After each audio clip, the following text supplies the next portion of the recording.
Quem é que aqui gosta de Natal? Ai, não há muita gente. Eu pensei que ia só ver mãos no ar. Ok, vá. Está melhor, está melhor. Quem é que aqui, quando se aproxima a data do Natal, começa a ficar um bocadinho nervoso? Quem é que aqui começa a ficar muito atrapalhado pela quantidade de trabalho que há durante o Natal? Mulheres, mulheres! E não só, e homens também. Pois é, o Natal é uma época feliz, é uma época que nos traz sorrisos a todos, mas às mulheres costuma atrapalhar um bocadinho, porque há tanta coisa para fazer, não é? Tanta coisa para organizar. E não é só as mulheres, aos homens também. E isto quer nas nossas casas, quer nas nossas igrejas. E fui a pensar nesta quadra feliz, mas muito agitada, que eu decidi conversar um bocadinho convosco sobre uma figura bíblica de quem eu gosto muito. É uma mulher, e é uma mulher que nós conhecemos, se calhar, não pelas melhores razões, mas eu hoje gostaria de conversar um bocadinho convosco sobre ela. Convido-vos, assim, a abrirem as vossas Bíblias para nos situarmos, desde logo, em Lucas, no capítulo 11, e no versículo 38. E vamos situar-nos aqui, de 38 até 42. Já toda a gente abriu? Já, agora sim? E já perceberam de quem é que eu vou falar? O versículo é o 38, capítulo 10 de Lucas,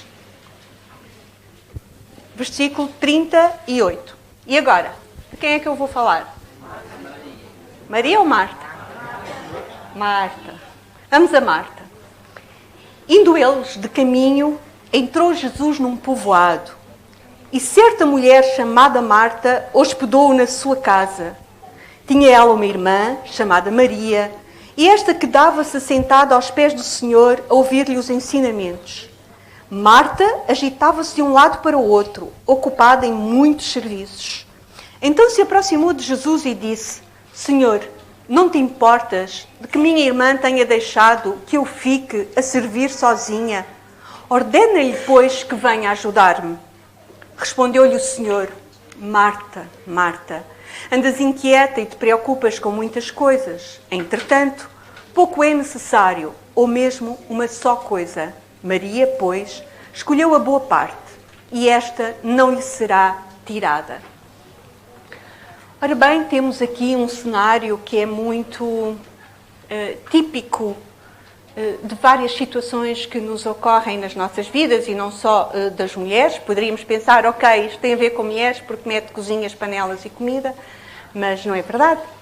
Mete convidados, mete parecer bem, mete irritação e zanga de mulheres, mas mete também insegurança, firmeza, eu diria generosidade e ação, preocupação, agitação, fé e, mais à frente, lágrimas, dor, alegria e perfeccionismo. Marta é uma figura moderna. Eu não vou dizer que é uma mulher moderna, é uma figura moderna. Por que é que eu digo que Marta é uma figura moderna? Se nós olharmos bem para esta nossa amiga Marta, ela quer tratar de tudo ao mesmo tempo. Ela é uma mulher super atarefada, mas ela é uma mulher, antes de mais, atenta. Reparem que quem é que convida Jesus para ficar lá em casa? Não foi Maria, não foi Lázaro, foi Marta. Por isso, Marta tem este dom da hospitalidade. Marta é uma mulher atenta aos outros. Ela convida Jesus a ficar lá em casa. E então nós vemos aqui que esta primeira imagem que nós temos de Marta, Marta a boa, depois transforma-se na Marta a má e quase na Marta a feia. Nós já vamos ver porquê. Marta está muito atarefada, está muito agitada a servir Jesus, de tal modo que Marta fica zangada, descortês mesmo, não é? Primeiro ela deve ter mandado alguns comentários, daqueles quando a gente está muito atarefada e passa de um lado para o outro e diz não é? Já viram isso? Mas a Maria não deve ter percebido. Ou se percebeu, não estava nem ali, não é? Mas Marta começa num processo de mágoa, porque só ela estava a trabalhar e Maria, nós já vimos, Maria estava assentada a ouvir Jesus. E Marta queria impressionar os seus convidados e tinha tanto trabalho para fazer, tanta coisa para apresentar, que acaba por ficar mesmo descortês. Ela convida Jesus, na verdade, e depois deixa Jesus na sala. Ela quer agradar a Jesus e acaba por dar ordens a Jesus. Repararam? Ela diz, vai dizer à minha irmã para me vir ajudar. Primeiro, ela critica Jesus. Mas Jesus, como é que é possível que tu não estejas a perceber que eu estou cheia de trabalho e a minha irmã não liga nenhuma? Como é que é possível que tu não faças nada, Jesus? E depois dá-lhe uma ordem. Diz-lhe para ela me vir ajudar. Reparem, Maria está aos pés de Jesus, Marta está a querer servir Jesus, mas no fundo o que ela está a fazer feedback, não está? Mas no fundo o que ela está a fazer ela está a dar ordens a Jesus. Ela não estabelece uma relação com Jesus. Marta não estabelece uma relação com Jesus. Marta dá ordens a Jesus. Não sei se isso já vos aconteceu. O conflito que ela tem naquele momento, em vez de a aproximar de Jesus, faz com que ela evite Jesus. Mas Marta era uma boa pessoa. Não é? Marta era aquilo que nós costumamos dizer uma religiosa. Era uma daquelas pessoas super empenhadas na igreja. Sempre a fazer coisas. Sempre a cuidar dos outros. Sempre preocupada em servir. Marta era uma boa pessoa. E a primeira lição que nós vemos aqui é que as boas pessoas também se zangam, é que as boas pessoas também se irritam e é que as boas pessoas acham que não necessitam de Jesus.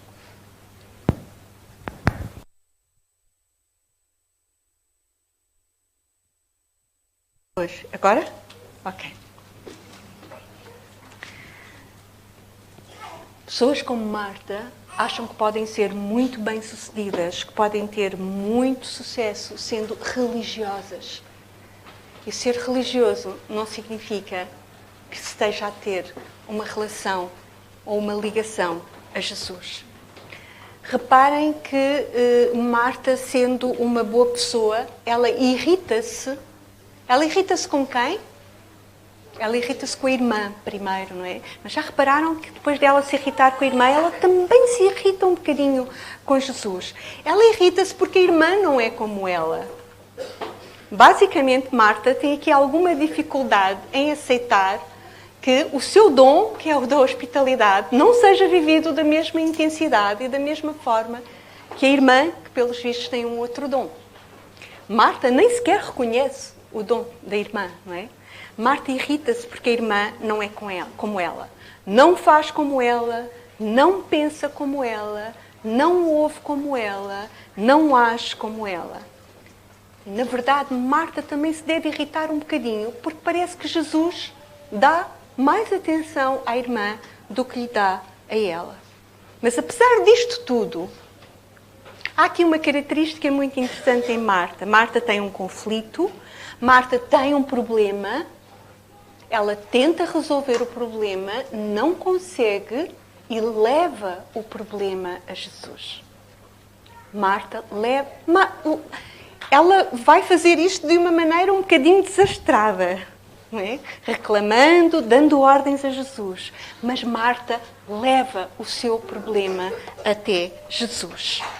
E é muito interessante, é a resposta que Jesus lhe dá, não é a resposta que ela esperava, não é a resposta que ela pediu, não é a resposta que ela mandou, porque ela mandou. Mas é uma resposta que a mim me tem feito pensar muitas vezes. O que é que Jesus lhe responde? Lucas 10, 38, versículo 41. Respondeu-lhe o Senhor: Marta, Marta, andas inquieta e te preocupas com muitas coisas. Ainda me lembro de ouvir o pastor Ernesto Ferreira. Quem é que ainda se lembra do pastor Ernesto Ferreira? Ainda somos muitos. Ainda me lembro de ouvir o pastor Ernesto Ferreira uma vez dizer daqui que este Marta, Marta, não era uma repreensão, ou seja, o facto de Jesus repetir o nome, dizer Marta, Marta, não era uma repreensão, era um chamado de atenção, de ternura, de muita ternura. Lembro-me tão bem do pastor dizer isto. Jesus repreende-lhe com uma ternura. Jesus está-lhe a chamar a atenção para um aspecto que é muito importante. Não lhe vai falar de panelas, não lhe vai falar de fogões, não lhe vai falar dos pratos que estão para chegar à mesa, não lhe vai falar do refogado que se calhar já se está a queimar lá atrás. Não, Jesus diz-lhe, Marta, Marta, tu estás ocupada com tantas coisas. Tu estás ansiosa, tu estás afadigada, tu estás preocupada, tu estás aflita, tu estás, diríamos nós hoje, estressada, estás inquieta, estás presa com tantas coisas. É muito interessante ver que Marta estava tão ocupada a tentar agradar a Jesus pelos seus próprios meios que se esqueceu dele. Mas o seu objetivo era um objetivo bom. Ela queria agradar a Jesus, ela queria servir a Jesus, mas esqueceu-se dele. Muitas vezes isso passa-se comigo. Não sei se se passa convosco também. Tão empenhada em fazer as coisas bem na igreja e esqueço-me de Jesus. Maria estava tão ocupada em matar saudades de Jesus que se esqueceu de tudo. É interessante ver a diferença, não é? Então Jesus diz-lhe, estás tão preocupada com tantas coisas. É muito interessante ver que Deus não está interessado naquilo que nós fazemos. Deus está interessado naquilo que nós somos. Deus está interessado em quem eu sou, não naquilo que eu faço. Por isso é que nós falamos em seres humanos, nós não falamos em fazeres humanos e muito menos em afazeres humanos. Nós somos seres humanos e Deus está muito preocupado em quem nós somos e não naquilo que nós fazemos. Porque aquilo que nós fazemos é apenas o reflexo daquilo que nós somos. Marta ouve Jesus. Pode ser resingona, pode estar irritadíssima, pode estar estressada, pode estar ressentida, mas ela ouve Jesus. É muito interessante ver que este mundo que nós vivemos atualmente é um mundo muito destas características que podemos ver nas circunstâncias de Marta, não é? Da inquietação, da exaustão, de estarmos sujeitos à irritação, à impaciência, a termos sentimentos de autopiedade, porque Marta também teve ali um sentimento de autopiedade, coitadinha de mim aqui com tanto trabalho, e ali a preguiçosa da minha irmã a não fazer nada, não é? E parece que às vezes estamos neste carrossel que gira, gira, gira cada vez mais rápido e que nós até temos medo de saltar fora deste carrossel. E o que é mais triste ainda é que um carrossel pode girar muito depressa, mas é o quê? Circular. Não vai a lado nenhum. E às vezes a nossa vida parece um carrossel, eu diria mesmo uma centrifugadora. Eu costumo chamar uma trituradora, mas uma centrifugadora, não é? Nós estamos ali e não conseguimos saltar fora, mas também não chegamos a lado nenhum. Não importa o quanto nós estejamos a girar, que não vamos parar a lado nenhum. O que é muito interessante é que Jesus amava Marta. Reparem em João, não percam Lucas, mas vamos a João 11:5. E João 11:5 diz-nos: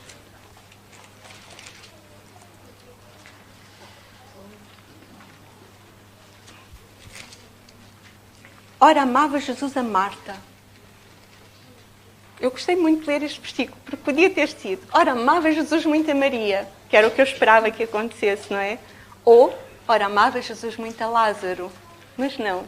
O versículo começa com: ora, amava Jesus a Marta. E isto é uma boa notícia para mim, que é: Jesus ama as pessoas que andam a 100 a hora. Ou a 1000 a hora. Por isso, Jesus ama estas pessoas. Muito bem. O que é que nós temos aqui para pensar.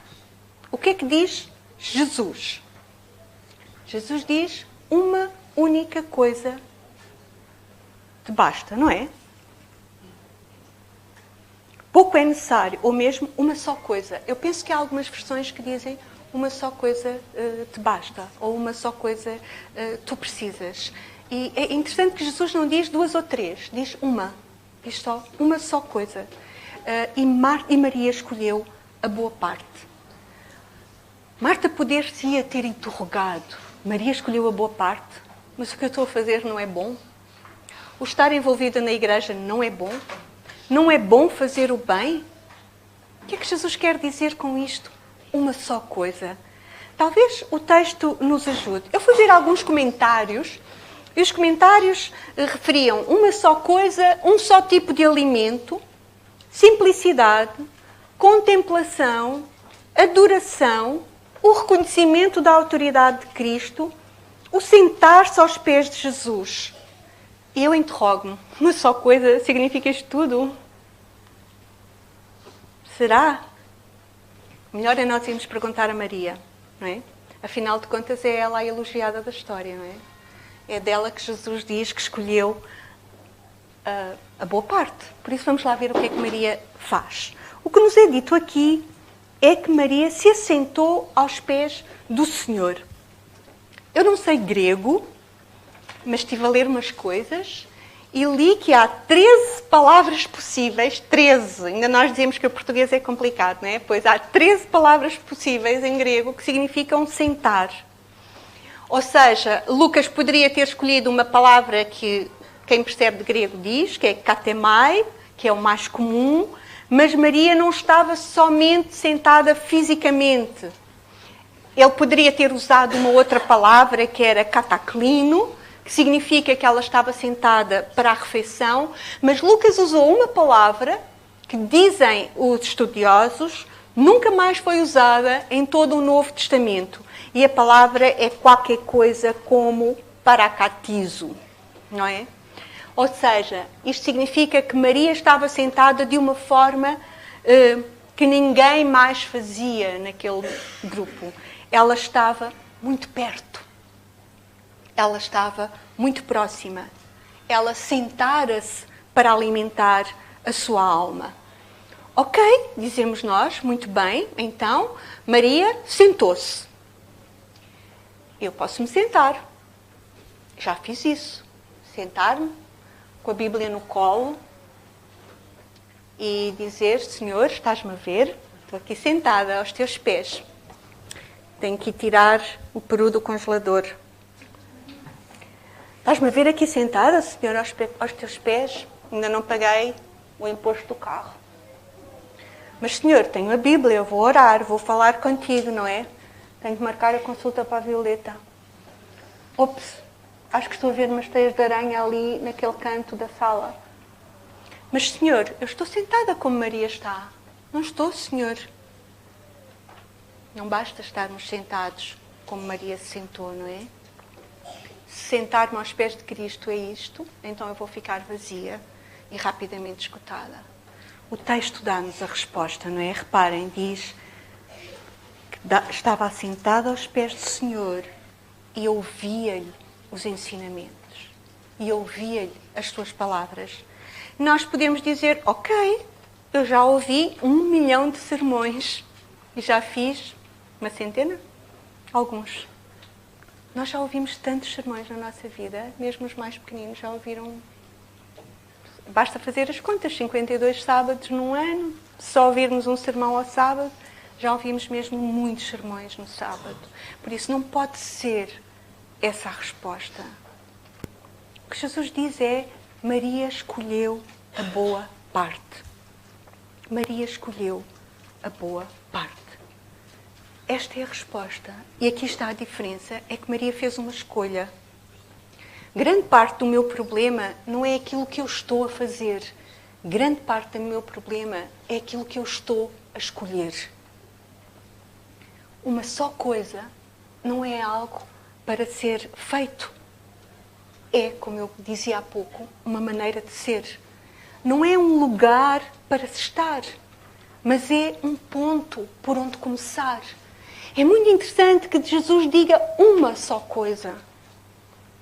Isso quer dizer que se calhar eu tenho que desistir de várias coisas para escolher uma só coisa. E se calhar tenho que desistir de coisas boas. É fácil desistir de coisas más, não é? Ou de coisas que nos fazem mal. É fácil nós pormos de lado um prato que está salgado. Ou a sopa já está azeda. Não é tão fácil pôr de lado as batatas fritas do McDonald's, para quem gosta. Ou as batatas fritas que a mãe lá faz em casa, não é? É saboroso, é bom.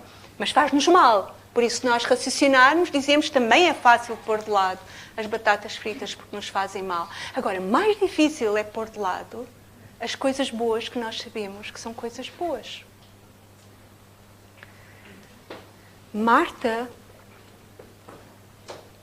estava a querer impressionar Jesus e os seus convidados. Marta estava a querer ser ela a fazer tudo, mas eram coisas boas. Eram coisas boas o que Marta estava a fazer. O problema é que o nosso objetivo não é fazermos coisas boas. Nem sequer é tornarmos-nos pessoas boas. O nosso objetivo como cristão é tornar-nos iguais a Jesus. E às vezes temos que eliminar coisas boas para sermos iguais a Jesus. Há uma passagem na Bíblia que a mim sempre me intrigou um pouco. Está em João 15:2. É aquela passagem que diz que todo o ramo que estando em mim não der fruto, ele o corta. Não é? Por isso, é aquela ideia de tentar menos para produzir mais, não é? E tudo o que dá fruto, é esta parte de mim, e tudo o que dá fruto, ele limpa para produzir mais fruto ainda. O que é limpar o que é limpar uma árvore que já dá fruto? É cortar alguns dos ramos que não estão secos. Eu já vi o meu pai a podar árvores e ele corta ramos que não estão secos. Por isso, é cortar coisas boas. Eu estou a falar da nossa vida individual, da nossa caminhada espiritual. Por isso, podar uma árvore é tirar ramos mortos, é tirar os ramos que não produzem, mas é também tirar alguma folhagem em excesso. Mas a folhagem em excesso é má, não por si, não de per si, não é, mas pode atrapalhar o surgimento de frutos e pode sorver a energia da árvore. Para que a árvore produza mais, eu tenho que podar até algumas partes que nós consideramos boas. Esta é a imagem bíblica. Vamos buscar uma imagem dos nossos dias. Vamos pensar num buffet. Eu adoro ir comer a um buffet, porque pago aquilo e como tudo o que eu quero e as vezes que eu quero. Agora, não vos aconteceu já isto, que é quererem experimentar tudo o que está no buffet? E o que é que acontece depois? Não percebi. A Violeta diz só que fica cheia. Eu fico mal disposta. Não é? Quando nós começamos a misturar tudo, não resulta. Na verdade, todos os pratos são excelentes, são todos orgânicos, são todos biológicos e são todos vegetarianos, são todos ótimos. Todos os pratos são excelentes. Mas o que é que acontece se eu misturar, se eu comer todos? Eu não vou ficar bem. Eu tenho que escolher. Eu tenho que escolher. E o que Jesus me está a dizer ali é: tu tens de fazer escolhas. Marta fez escolhas ou não? A boa notícia é que a minha amiga Marta, perfeccionista, cristã maravilhosa, grande membro da igreja, grande mulher, Marta aprendeu a sentar-se. Porquê é que eu digo isto? Lembram-se de outro episódio onde Marta aparece?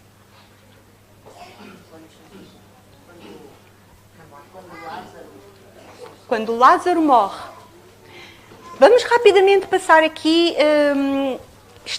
Podemos ir para João 11. E reparem, nós sabemos a história. Lázaro adoeceu. As duas irmãs mandam uma mensagem a Jesus: aquele que tu amas está doente. Marta já não está a dar ordens. Marta já não está a dizer: Jesus, vem depressa, que o meu irmão está doente. Marta apenas informa Jesus: aquele a quem tu amas está doente. Jesus decide não regressar. Mesmo que Jesus regressasse, não chegaria a tempo, não é? Porque ele estava doente. O caminho demorava 2 dias, pelo que nos dizem os comentaristas. Ora, ele ficou morto 4 dias, por isso, quando a notícia chega a Jesus, provavelmente Lázaro até já estava morto. Aliás, Jesus diz: Lázaro dorme, não é? Por isso nós sabemos a história. Jesus decide não voltar. Poderíamos olhar para aqui, parece que Jesus põe aquilo que é importante à frente daquilo que é urgente, mas não vamos focar-nos nisso hoje. E quando Jesus chega, 4 dias depois, o que é que acontece? Vamos só ver no versículo 20. Podemos ver a 19. Muitos dentre os judeus tinham vindo ter com Marta e Maria para as consolar a respeito do seu irmão. E agora reparem na história. Marta, quando soube que vinha Jesus, saiu ao seu encontro. Maria, porém, ficou sentada em casa. Quem é que vai ter com Jesus agora? É Marta, não é Maria. Eu gosto muito desta Marta e deste processo de Marta, porque me mostra precisamente isso, que a conversão é um processo, que a conversão é um caminho, não é? E Marta é um bom exemplo. Então, reparem, é Marta quem vai. Maria ficou em casa a cuidar dos pranteadores. Os papéis parece que se inverteram aqui, não é? E Marta vai a correr ter com Jesus. E o que é que diz Marta? Senhor, se estivesses aqui, não teria morrido o meu irmão, mas também sei que mesmo agora, tudo quanto pedires a Deus, Deus te concederá. Eu não sei como é que estão as vossas versões. Há algumas versões em inglês, por exemplo, que diz even so, ou ainda assim, mesmo assim, eu sei que tu podes fazer alguma coisa. Reparem, é a mesma Marta e não é a mesma Marta. Se fosse eu, tinha dito: bola, Jesus, porquê que demoraste tanto? Não te disse que o meu irmão estava muito doente? Tu não dizes que amas o meu irmão? Não foste avisado que era urgente? Não foste avisado? Porquê que não vieste logo? Mas reparem, no versículo 21, ela não diz nada disso. Ela desabafa, porque é Marta, não é? Ela diz: ó Jesus, se tu tivesses estado aqui, nada disto teria acontecido. Ela lamenta, mas logo a seguir, ela dá um sinal de fé. Ela diz: ainda não é tarde. Também sei que, mesmo agora, tudo quanto pedires a Deus, Deus te concederá. Isto é um gesto de fé de Marta. Ela tem a fé que sobrevive à dor. Ela conhece a ligação de Jesus ao Pai. Reparem, tudo quanto pedires a Deus, Deus te concederá. É esta mulher de má reputação, não é? A mulher que preferiu limpar a casa em vez de estar aos pés de Jesus. A mulher que se preocupou com a comida, com os tachos e com os pratos, em vez de estar a ouvir a palavra de Deus. Esta mulher de espírito prático, digamos assim, é uma mulher de grande fé. E reparem que ela depois faz uma declaração fantástica, das mais fantásticas no Novo Testamento. Diz ela: Senhor, eu tenho crido que tu és o Cristo, o Filho de Deus, que devia vir ao mundo. Mas reparem que Marta continua a ter a sua identidade própria. O nosso processo de conversão não anula a nossa identidade. Porquê é que eu digo isto? Reparem só, vamos ler o diálogo. Disse, pois, Marta a Jesus: Senhor, se estiveras aqui, não teria morrido o meu irmão, mas também sei que mesmo agora, tudo quanto pedires a Deus, Deus te concederá. Declarou-lhe Jesus: teu irmão há de ressurgir. Eu sei, replicou Marta, que ele há de ressurgir na ressurreição, no último dia. Disse-lhe Jesus: eu sou a ressurreição e a vida. Quem crê em mim, ainda que morra, viverá. E todo o que vive e crê em mim, não morrerá eternamente. Crês isto? Sim, Senhor, respondeu ela. Eu tenho crido que tu és o Cristo, o Filho de Deus que devia vir ao mundo. O que é que está a acontecer aqui? O que é que está a acontecer aqui? Marta está a argumentar. Marta está a argumentar, não é? Marta ouviu, respondeu, Jesus respondeu-lhe, ela pôs uma dúvida, Jesus respondeu e ela respondeu novamente. Marta está a conversar com Jesus, Marta está a estabelecer uma ligação com Jesus. E Marta está com as suas características, ela argumenta, ela contrapõe, mas ela ouve e ela reconhece. Outra característica de Marta, reparem no versículo 38. Jesus, agitando-se novamente em si mesmo, encaminhou-se para o túmulo. Era esta uma gruta a cuja entrada tinham posto uma pedra. Então ordenou Jesus, tirai a pedra. E o que é que está a seguir? A Marta. O que é que a Marta diz? Calma, vai cheirar mal. Marta, mulher prática, está preocupada com o estado de decomposição em que o cadáver estava, não é? 4 dias. Está preocupada em que aquilo vai cheirar mal. É a mesma Marta que estava preocupada em que os pratos e a comida não estivesse bem e que não estivesse a servir bem Jesus. Por isso, Marta não perde as suas características. Ela continua preocupada. E aqui vemos novamente que a conversão é diária e é progressiva. Só voltamos a ouvir falar de Marta, e vou terminar já, mais uma vez. E é no capítulo 12. 6 dias antes da Páscoa, versículo 1. Foi Jesus para Betânia, onde estava Lázaro, a quem ele ressuscitara dentre os mortos. Deram-lhe, pois, ali uma ceia em Simão, não é? E o que é que diz a seguir? Marta servia. Marta continuou a servir. Marta continuou com as suas características, mas já perto de Jesus. Qual é a coisa? Estamos a terminar. Qual é a coisa, a única coisa que é necessária? Escolher. E escolher o quê? Escolher Jesus. Escolher ouvir Jesus. Eu gostava de vos ler um versículo que o pastor Graça repete muitas vezes. E tantas vezes ele repetiu que eu já fixei. Está em João, pastor, se eu me enganar, corrija-me. Está em João, no capítulo 17 e no versículo 3. Pastor, agora era a sua vez de dizer em voz alta o que é que está lá. Eu sei ler?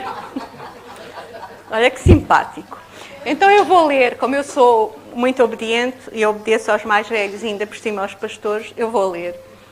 E a vida eterna é esta, que te conheçam a ti, o único Deus verdadeiro, e a Jesus Cristo, a quem enviaste. O que é a vida eterna? Conheçamos a Jesus. Levo-vos a outro versículo que eu gosto muito. Está em Oséias. Oséias 6. Acho que é Oséias 6. Está em Oséias 6, no versículo 6. Pois misericórdia quero, e não sacrifício, e o conhecimento de Deus mais do que holocaustos. O conhecimento de Deus mais do que holocaustos. Levo-vos ainda a Oséias 6:3. Conheçamos e prossigamos em conhecer ao Senhor. Como a alva, a sua vinda é certa, e Ele descerá sobre nós como chuva serôdia que rega a terra. O conhecimento de Jesus. Não estou a falar do conhecimento teológico. Não estou a falar de informação. Reparem que Deus não nos dá lições de teologia na Bíblia.